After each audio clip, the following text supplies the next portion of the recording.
Hola, estem en el punt 4.4, les forces i el moviment. En el tema anterior, en el punt anterior, ja vam veure què era una força i ara anem a veure com les forces estan relacionades amb el moviment. Un objecte que està parat no es començarà a moure llevat que alguna altra força actue sobre ell i esta el faça posar-se en moviment. No? Perquè, per exemple, jo puc agafar un martell i trencar una ratxola, però això no significa que la ratxola se posi en moviment.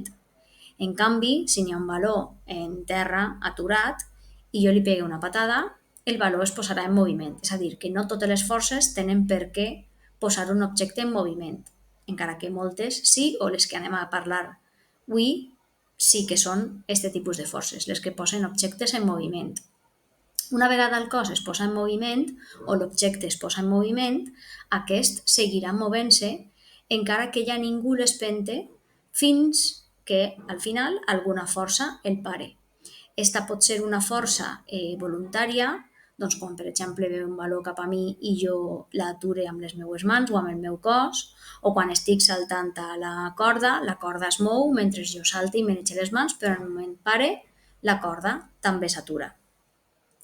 Però també se poden parar els objectes i els cossos amb altres tipus de forces que, diguem, no són tan voluntàries. És el que ocorre amb el fregament.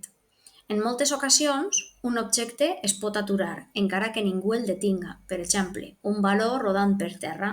Ningú el toca, jo no el pare amb el meu cos, però arriba un moment en què el baló acaba parant-se. En aquestes situacions, l'objecte es para per la força de fregament. La força de fregament és deguda al contacte de l'objecte contra una altra superfície o contra l'aire o l'aigua. El baló, com hem dit abans en l'exemple, va en contacte amb la terra i aquest contacte ocasiona un fregament que fa que a poc a poquet vagi aturant-se el baló.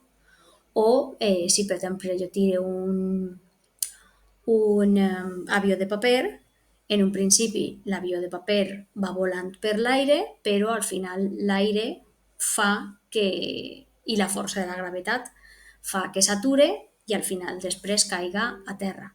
És a dir, que l'aigua i l'aire també exerceixen una força de fregament que provoca que els objectes acaben parant-se. I per últim, parlem de la velocitat. Quan un objecte o un cos es mou, diem que porta una velocitat i aquesta ens indica lo ràpid que es mou. Es calcula dividint la distància que recorre l'objecte, ja siga en quilòmetres o metres, dividit entre el temps que tarda en recórrer aquesta distància, ja siga en hores o segons. I sols falta dir que la velocitat d'un objecte o d'un cos no sempre ha de ser la mateixa. Dependrà la força o dependrà de la força que la posa en moviment. Per exemple, quan nosaltres anem corregent, com la xica del dibuix, doncs potser al principi portes una velocitat molt més ràpida perquè estàs més fresc, però segons van passant els minuts i te vas cansant, la velocitat va baixant i disminuint perquè la força que fa moure el teu cos arriba un moment en què se cansa, a no ser que estigues molt, molt entrenat. Això no ocorre si, per exemple, la força que fa que se moga l'objecte és una força externa o que porta un combustible que permet que siga una velocitat constant o controlada. Per exemple, en el cas dels cotxes, les motos, els avions, com que porten un motor, el motor genera una força que pot ser més constant.